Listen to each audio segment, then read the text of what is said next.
Igreja do Senhor, com a paz do Senhor Jesus. Por favor, meus amados irmãos, abra comigo o texto sagrado que está na segunda epístola de Pedro.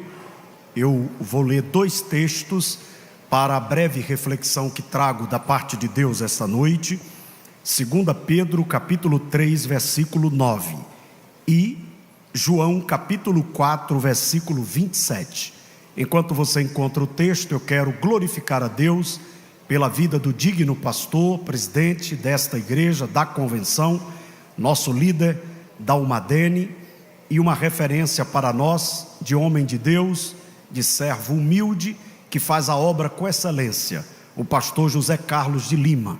Para mim é uma alegria retornar a essa igreja e poder cooperar com a obra de Deus aqui neste lugar e ver que a chama pentecostal não está acesa, está acesíssima aqui em João Pessoa.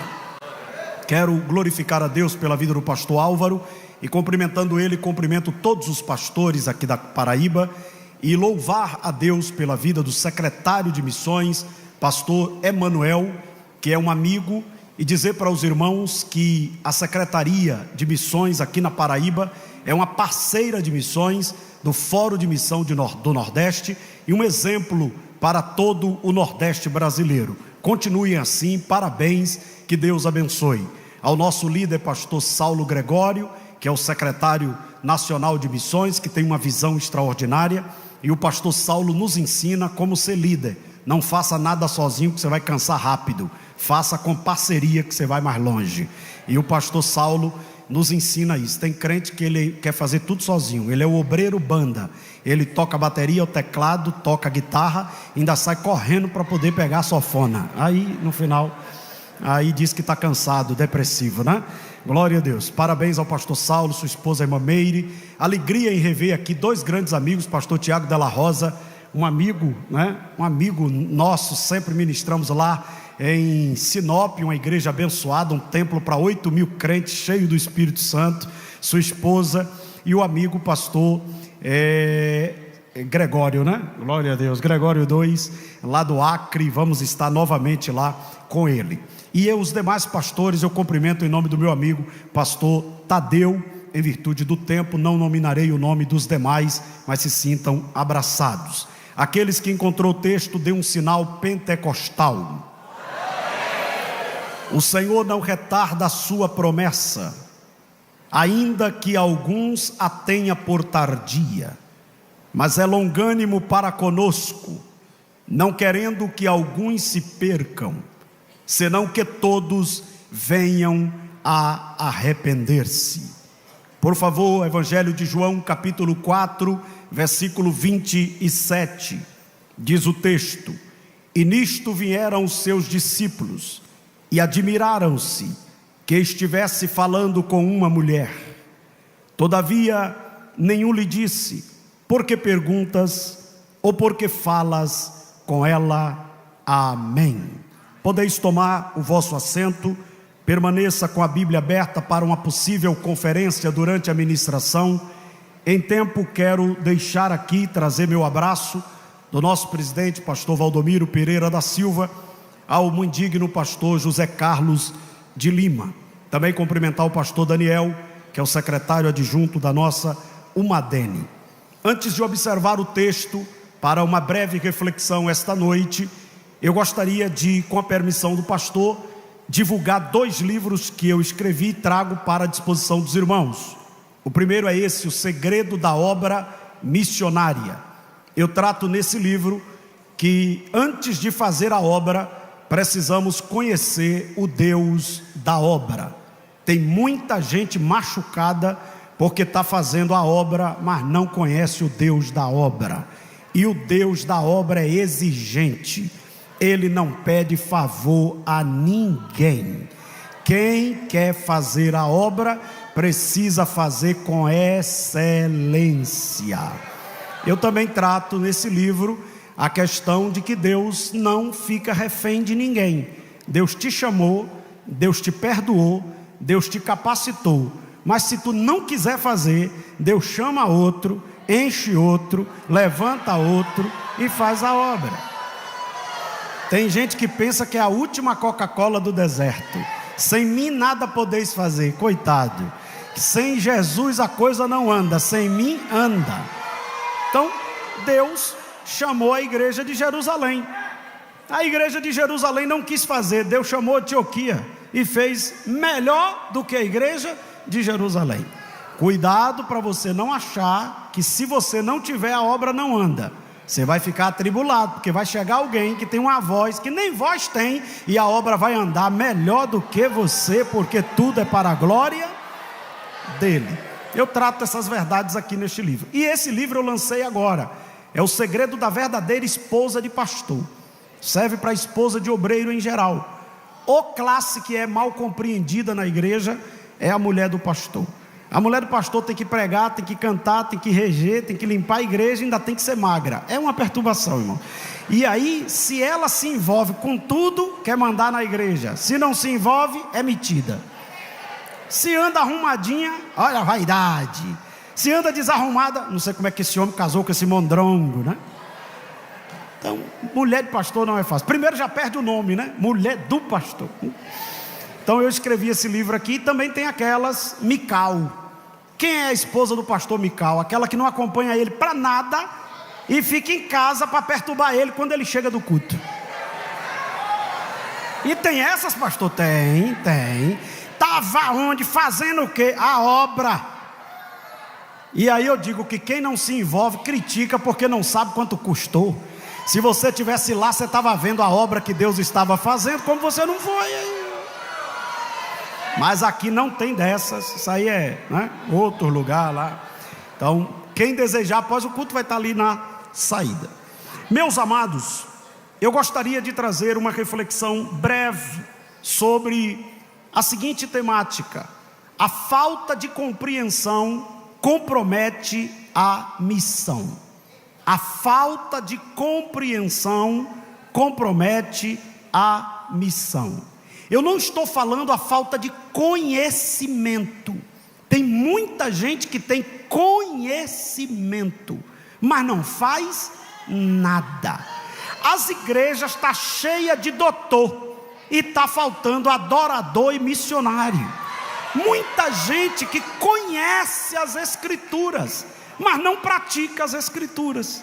Observe que quando Paulo ele vai tratar a uma das igrejas que ele escreve, ele diz que o problema não é os crentes fracos, é os fortes, que conhecendo, não tendo discernimento, faz os fracos pecarem e caírem. Então muitas das vezes nós estamos vivendo uma geração que tem muito conhecimento, e muitas pessoas, o conhecimento está lhe fazendo inclusive mal. Por exemplo, tem gente que vem falar de missão, mas não faz missão. Mas ele fala bonito, os irmãos até choram, quer fazer a obra, mas ele não faz. Tem gente que aprendeu a falar de perdão e não perdoa ninguém. Está com o coração magoado, machucado, ferido. Por quê? Porque ele tem conhecimento, mas ele não tem a compreensão. Eu vou trazer algumas verdades aqui esta noite, e eu vou lhe dizer o seguinte: se a palavra tocar em você, não fecha a cara não, senão todo mundo vai perceber que é com você. Disfarça, dá glória, dá aleluia, dá amém, mas a palavra eu vou entregar toda aqui hoje, nesta noite. Preste bem atenção. Compreender é saber que reino é esse. Esse reino que estamos envolvidos não é um reino comandado por ideia humana. Não é o homem que decide como vai ser e o que vai fazer. Esse reino tem um rei, esse reino tem regra, esse reino tem propósito e este reino tem foco. E quem é que manda nesse reino? É o Rei dos Reis, o Senhor dos Senhores, aquele que tem o poder. Então eu admiro o Senhor, pastor Zé Carlos, porque quando Deus quer fazer, Ele não pede a opinião de ninguém. Deus não chega assim e diz assim: pessoal, eu estou querendo segurar isso aqui para liberar isso aqui, vocês concordam? Não, Ele libera e segura quem Ele quer, abate quem Ele quer e exalta quem Ele quer, porque Ele é Senhor. Pastor, e aonde está isso na Bíblia que o senhor leu? E o que é que isso tem a ver com missão? É o texto que os irmãos escolheram como tema, o apóstolo Pedro. E eu fiz questão de observar esse texto e João capítulo 4, porque João capítulo 4, Pedro ainda não compreendia. Pedro tinha conhecimento, mas não compreendia. Mas na carta de Pedro, quando ele escreve às igrejas, ele escreve aqui para refutar os escarnecedores. Quem é os escarnecedores? Os falsos profetas. Pior do que um feiticeiro fora é um falso profeta no altar. Pior do que um feiticeiro lá fora é um crente que perdeu a visão espiritual. Porque, preste bem atenção, quando você encontra alguém fora, que está fora da presença de Deus, você já sabe. O pior é quando tem alguém travestido de crente, de pastor, de pregador, mas não compreende a palavra de Deus. E é isso que Pedro está falando. Os escarnecedores, o que é que eles estavam dizendo? Cadê a vinda de Jesus? Jesus não vem mais. Olha aí quanto tempo que vocês pregam que ele vem e ele não veio. Aí o Senhor usa Pedro e diz: muito cuidado, senhores escarnecedores, a promessa está de pé e o que prometeu é fiel.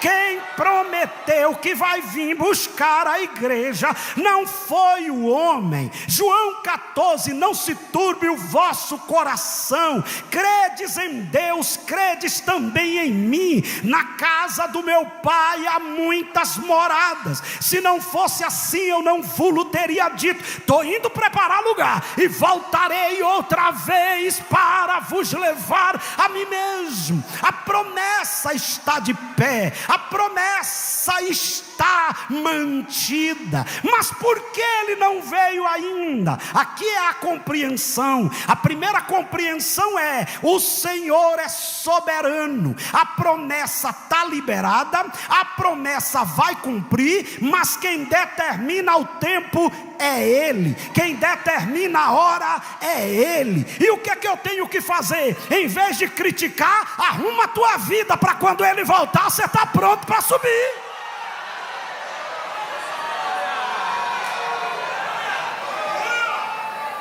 Mas tem um outro detalhe que eu vou ministrar aqui hoje, e amanhã, com a graça de Deus, vou concluir esta passagem. Ele diz assim: ó, o problema não está na promessa, o problema está naqueles que recebeu a missão e não estão fazendo como deveria. O problema não está em cima, o problema está embaixo. O problema não está na palavra, o problema é que está faltando gente para levar a palavra a toda criatura.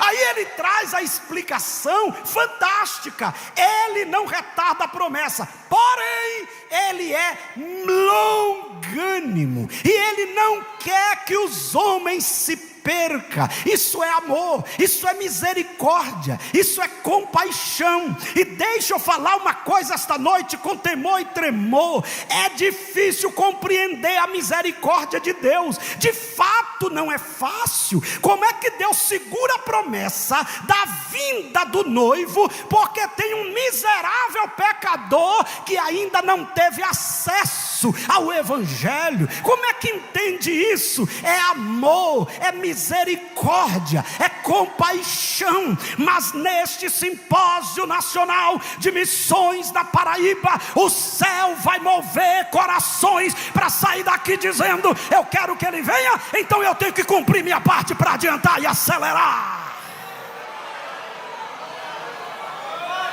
O texto aqui está mostrando que o Senhor é longânimo, misericordioso ao extremo. Olhe para mim, preste bem a atenção para aquilo que eu quero ministrar esta noite. Nós estamos vivendo a geração da falta de amor, é verdade. Nós estamos vivendo esse tempo. Eu queria olhar com você o que está em Mateus capítulo 24 e o versículo 12. Por favor, pegue a Bíblia Bíblia. A ideia que hoje não é uma pregação, mas um ensino. Quando a gente é pentecostal, a gente ensina pregando também. Mateus capítulo 24 e o versículo de número 12. O que é que diz o texto? O texto diz assim: e por se multiplicar a iniquidade, o amor de muitos esfriará. E deixa eu falar uma coisa para os irmãos: nunca se houve uma época de gente egoísta como na nossa época. Está todo mundo pensando em si. Os nossos cultos é para nós mesmos, as nossas canções é para nós mesmos, as nossas festas é para nós mesmos. Mensagem evangelística crente não quer nem ouvir, porque ele quer dar o terra dele. Mas o céu está dizendo: está na hora de compreender a missão. Eu estou sentindo a graça de Deus aqui neste altar esta noite. E o que é que o céu está dizendo? Está na hora de acender a chama de novo, senão ele não volta. Ele só volta quando a missão estiver acesa na terra. Está na hora da igreja sair das quatro paredes.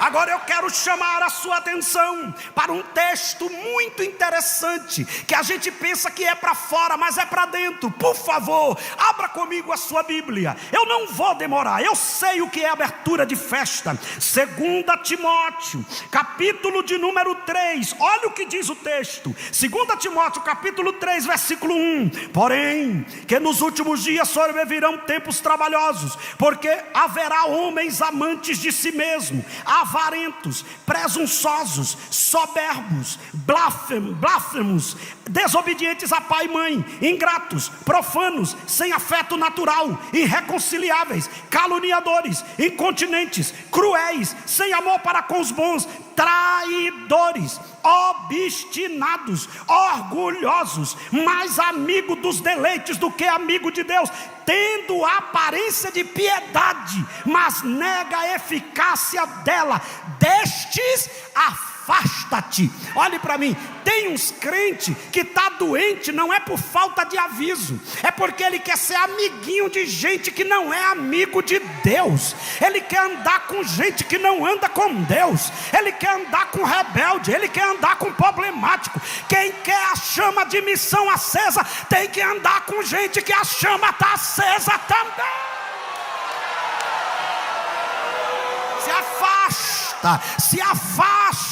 Se afasta do problemático, para ele não te afastar da chamada. Te afasta do conversador, para que ele não te afaste do propósito. Eu recebo a autoridade de Deus esta noite para dizer na Paraíba: o céu vai fazer uma limpeza e só vai ficar.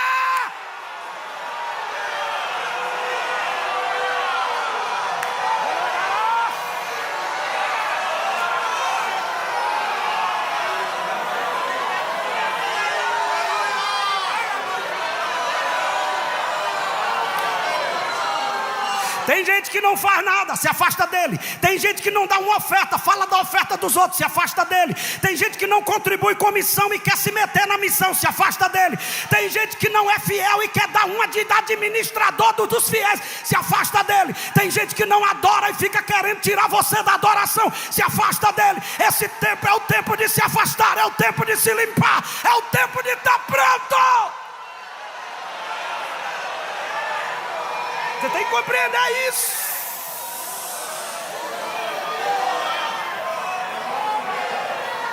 Mas tem mais. Pastor, qual é a compreensão correta que eu tenho que ter? Mateus capítulo 9, versículo 36. Por favor, olha o que o texto diz. Mateus 9, 36. O texto diz assim, as Sagradas Escrituras. Mateus capítulo 9. Olha o que o texto diz. Percorria Jesus todas as cidades e aldeias. Olhe para mim. Irmãos, eu estou lendo o 35 primeiro. Olha que coisa interessante. Hoje está difícil mover a igreja para o evangelismo. Hoje está difícil mover a igreja para um trabalho evangelístico. Agora, se você avisar, tem um cantor, lota a igreja. Tem um irmão que revela CPF, lota a igreja. Tem um irmão que revela não sei o que lá, lota a igreja. E o dono da igreja está dizendo: eu quando passei por aqui, eu não ficava parado para a multidão vir a mim não, eu ia. Olha para esse irmãozinho que está do seu lado, diga: está na hora de se mover, meu irmão, está na hora de se mover. Igreja é igual água, se ficar parada dá dengue, chikungunya e zika. Tem que se mover. Percorria.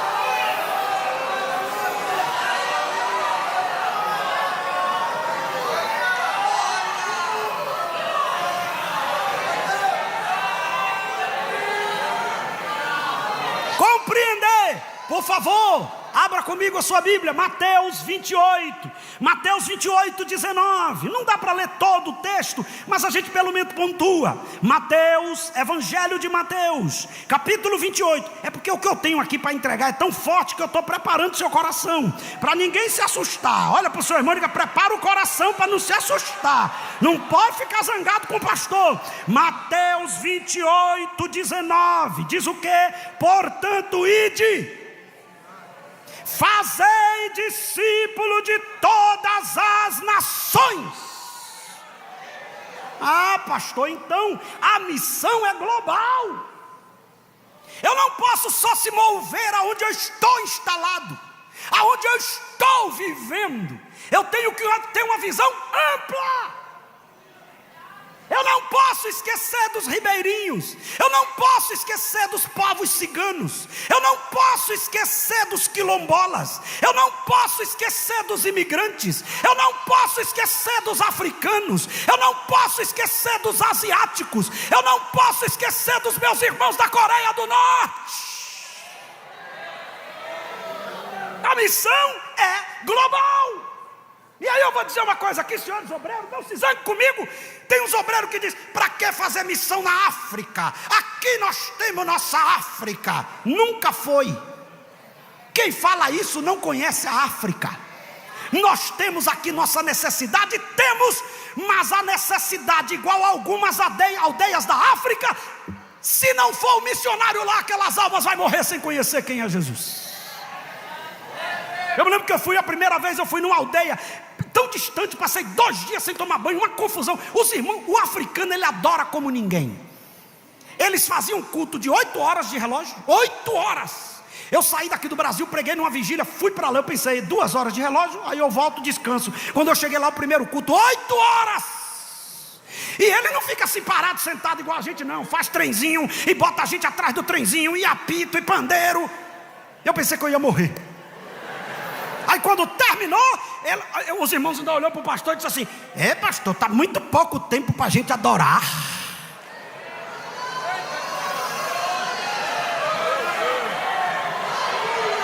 E sabe uma coisa tremenda, irmãos? Eles ali mesmo dormiam.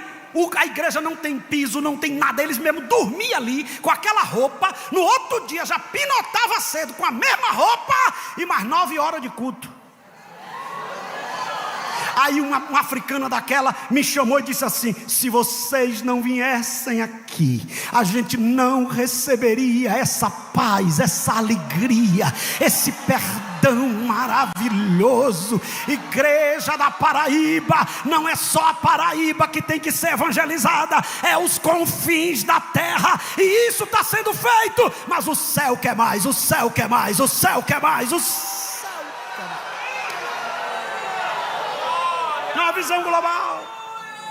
Agora, onde é que está o problema, pastor? É que Pedro escreve esse capítulo refutando o não cumprimento da missão, atrasa a vinda de Cristo.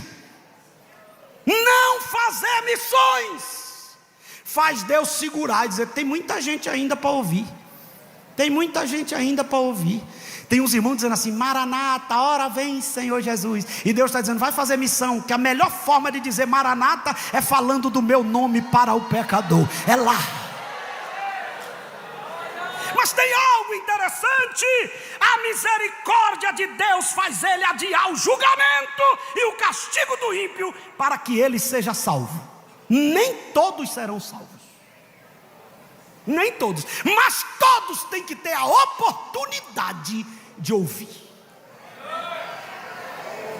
Repita comigo para tremer tudo, diga: nem todos serão salvos, mas todos têm que ter pelo menos a oportunidade de ouvir. Eu achei que isso ia sair mais forte. Não sei quem é que está desanimado, se é os homens, as mulheres. As mulheres, só as mulheres. Nem todos serão salvos, mas todos têm que ter a oportunidade de ouvir. Os homens, nem todos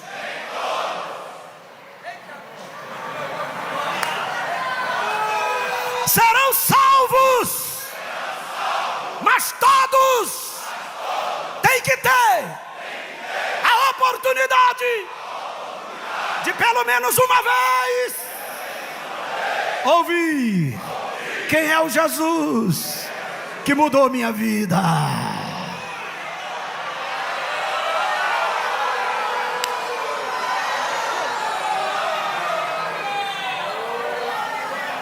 Mas eu vou falar só um tópico da mensagem e depois a gente desenvolve o resto. A falta de compreensão compromete a missão. Então repita comigo: a falta de compreensão faz o cristão ser insensível à dor do pecador.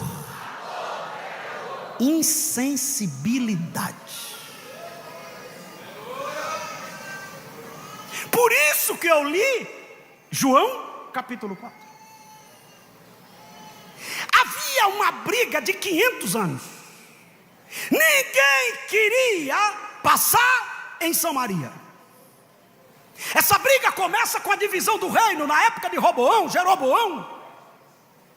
Na época da idolatria no Monte Gerizim, existia 3 caminhos para ir da Galileia para a Judeia, da Judeia para a Galileia: o caminho da costa, o caminho da Pérea e o caminho de Samaria. O que é que os judeus faziam? Davam uma volta, dobrava a viagem, mas não passava por dentro de Samaria. Aí o Todo-Poderoso, o dono da igreja, o maravilhoso, o conselheiro, o Deus forte, o Pai da eternidade, diz: vocês não passam, mas eu passo. É necessário passar por Samaria. Ok? Aqui é uma palavra que a gente vai pensar sobre preconceito, sobre visão, sobre linguagem. Irmão, tem gente que até vai, mas ele fala uma linguagem tão difícil que o pecador diz: ele está falando o quê?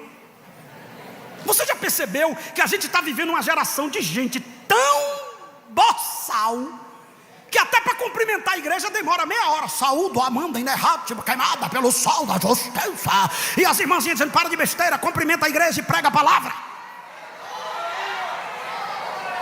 Jesus não deu nenhuma aula. Jesus chegou para aquela mulher e falou uma linguagem simples: me dá de beber.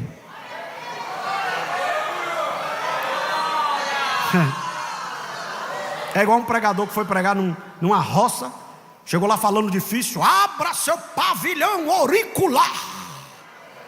Aí tinha 2 velhinhas assim, ela disse: tu vai abrir? Eu não abro.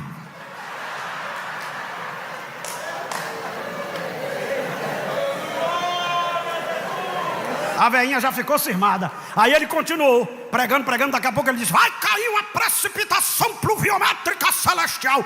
A velhinha disse: ó, minha filha, você quiser ficar, você fique. Agora, esse cara é complicado, já mandou abrir pavilhão, agora vai cair um negócio que eu não sei o que. Eu estou indo embora. O evangelho é simples.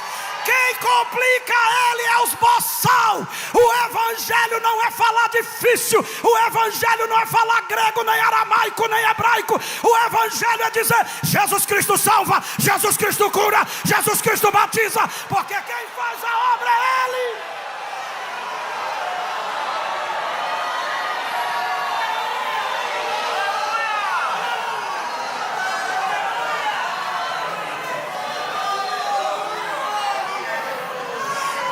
Teologia encarnada, evangelizando a mulher, falando de forma simples. A teologia. Hoje tem uns que se acham pequeno, eu sou. Fez um cursinho básico, já está parecendo um pavão.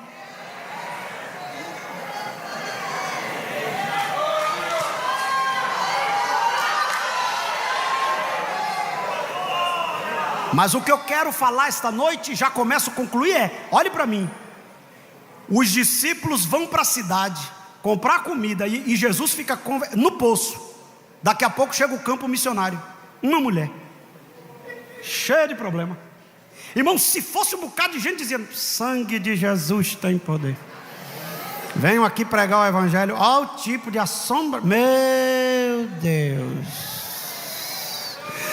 Jesus olhou e disse: eita, está chegando a evangelista, está chegando a missionária, está chegando quem vai pregar na cidade. Você já percebeu que o problema não está no lugar, está na visão dos vasos que vai para o lugar. Eu fui visitar um missionário e disse: pastor, porque aqui não anda, aqui não dá, aqui não sei o que, aqui não sei o que lá, aqui não sei o que, o povo não ouve, aqui tem uma cabeça de jegue enterrada. Quando ele terminou, eu digo: bora. Ele disse: para onde? Desenterrar a cabeça desse miserável, desse jegue. Mas que Deus vai abrir a porta aqui, vai. Que Deus vai salvar, vai. Mas tem gente que ele fica só botando dificuldade. Agora olha que coisa linda. Jesus não discrimina. Jesus simplesmente olha para ela e diz: olá senhora, tudo bem? A senhora me dá um pouco de água? Ela olhou e disse: o senhor é judeu? Sou samaritana? Fala comigo. Aí Jesus disse: se a senhora soubesse o que estava acontecendo no poço, o poço não é mais o mesmo. Não era eu que estava lhe pedindo água, era a senhora que estava pedindo água para mim. Aí ela olhou e disse: não estou vendo o senhor com balde nenhum para pegar. Ele disse: porque essa água que a senhora bebe, a senhora vai ter que vir aqui amanhã. Agora a água que eu lhe dei. Aí ela olhou e disse: eu quero. Você sabe qual é o evangelho poderoso? Não é aquele que você força o cara a levantar a mão, é aquele que você desperta nele o desejo de querer conhecer o teu Deus. Você vê que a coisa está tão séria que tem uns pregadores que tem uns truques para trazer as pessoas na frente. Aí venha receber a oração. Quando a pessoa vai chegando, ele diz: está vindo a primeira, está vindo a segunda. E as pessoas dizendo: Procon, Procon, Procon, eu fui enganado, Procon. Propaganda enganosa. Não precisa isso. O nosso culto tem que ser tão vivo, e a nossa vida tem que ter tão santa, e as nossas palavras tem que ser tão ungida, que as pessoas têm que dizer assim: eu quero conhecer o Jesus dele, eu quero conhecer o Jesus dele, eu quero conhecer o Jesus dele, eu quero estar naquele culto, aquele culto é demais. Mas você sabe qual é o tremendo aqui? É que a mulher já está impactada. Aí os discípulos voltam. Eu vou fazer uma perguntinha aqui, por favor, responda quem vem para a escola dominical. Quantas almas os discípulos trouxeram da cidade de Sicá para trazer até o poço? Alô? Nenhuma. Apóstolo Pedro, apóstolo João, os apóstolos tudo, não trouxe uma alma. E o pior, ainda olhou para Jesus e disse: meu Deus, vigia Jesus, vigia. Essa mulher de alta periculosidade, Jesus, vigia.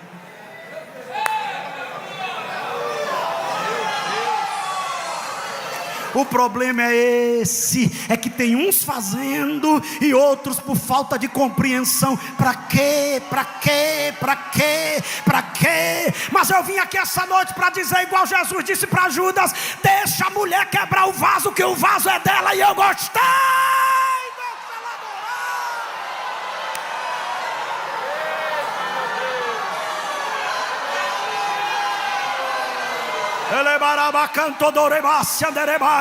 E quem nesta noite sente a presença do Pai sacudindo a sua vida por missões, levanta essa mão ao céu e dá o maior glória que você já deu.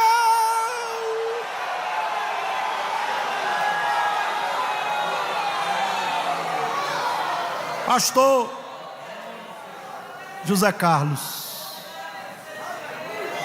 os discípulos ficaram escandalizados por ver Jesus fazendo missões, porque essa palavra admirado aí não é a melhor tradução. A melhor tradução é ficar escandalizado, só não tiveram coragem de falar nada. Rapaz, deixa quieto que a gente não sabe o que está acontecendo, mas que é esquisito o que é isso? Agora olha para mim, se alguém, pastor Tiago Della Rosa, consegue ficar escandalizado vendo Jesus fazer a obra, o que é que não vão ficar quando a gente começar a fazer o que tem que ser feito? Você já percebeu que quem mais quer botar banca na igreja não faz nada? Ele não dá o dízimo e quer ensinar o pastor a administrar a renda da igreja. Vá se converter e dar seu dízimo e ficar quieto. Não vai para o evangelismo. Eu não concordo com isso. Esse pessoal do não concordo é de alta periculosidade. Eu não concordo.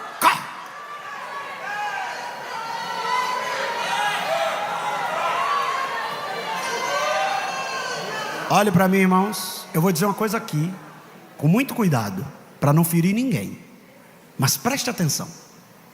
Quando a compreensão não é estabelecida, o crente pode se transformar num empecilho da obra sem saber.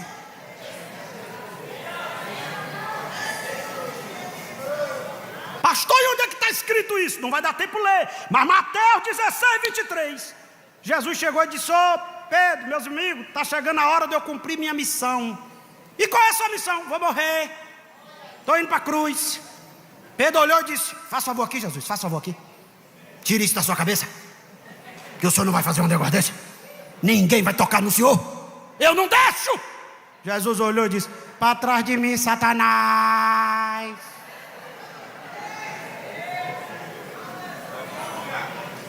Toda vez que você se levantar para cumprir o propósito de Deus, o diabo vai levantar alguém para atrapalhar você. Vou dizer de uma forma mais clara: toda vez que você se levantar para ser um instrumento na mão de Deus e cumprir o propósito de Deus, o diabo vai levantar alguém para desviar você do propósito. Quer ver como é que funciona?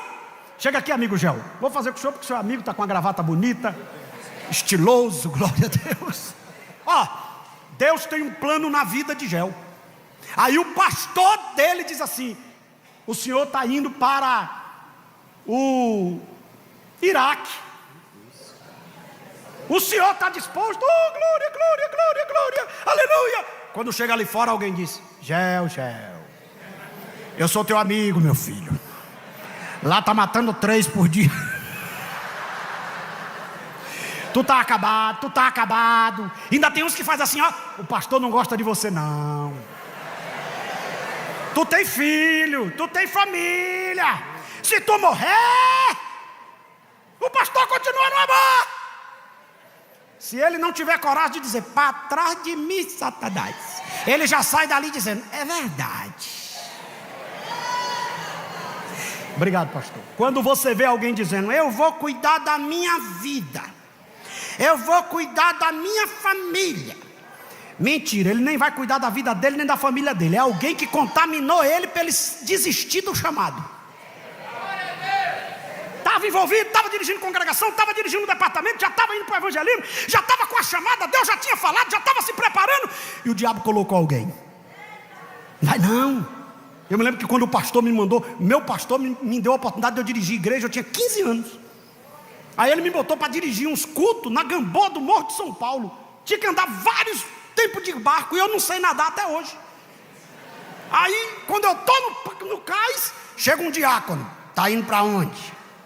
Eu disse: estou indo dirigir o culto. Foi o velho que mandou? Foi? Eu digo: não, foi o pastor. Foi o velho não. Porque a pessoa, quando perde o temor, perde o respeito. Ele disse: não, mas é esse velho que eu estou falando mesmo. Aí ele disse: meu filho, é o seguinte, Esse velho, ele usa as pessoas. Depois você fica aí. Outra coisa, tá virando uns barcos ali no Galeão. Entendeu? Você sabe nadar?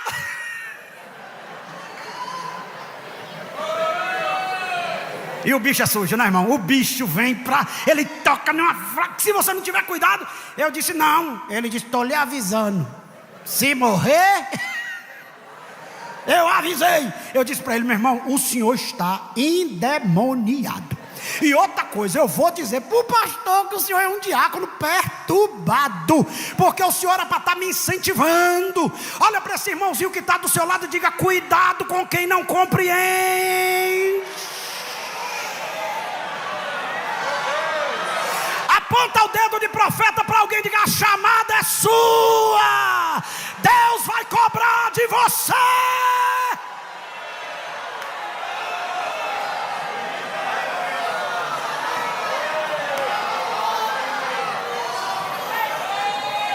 Já vou encerrar, que eu não quero que o pastor puxe meu paletó. Levante a mãozinha direita lá no terceiro andar. Pastor, por quê? Para de confusão, irmão. Levante sua mão e diga bem forte assim, quando falta compreensão,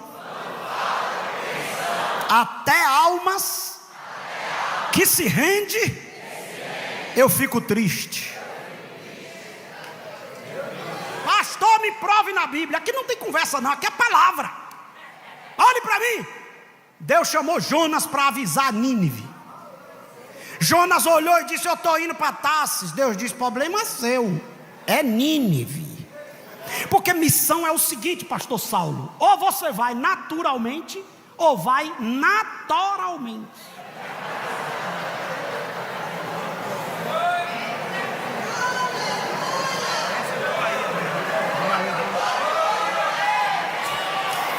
Você escolhe, ou vai inteiro, ou vai quebrado. Mas que a palavra vai cumprir, vai. Que a chamada vai. Aí Jonas disse, estou indo para Tarsis. Tá bom. Irmão, quando a gente desobedece a Deus, até promoção de passagem às vezes a gente acha. Quando Jonas chegou em Jope, eu acho que já tinha um cara dizendo, Tarsis saindo agora, Tarsis, Tarsis, promoção, promoção. E Jonas dizendo, Deus é fiel, Deus é fiel. Entrou no barco e papai dizendo, eu só trato onde não dá para correr. Vai para o meio do mar que eu vou te mostrar quem é que manda em cima, quem manda embaixo, quem manda em tudo.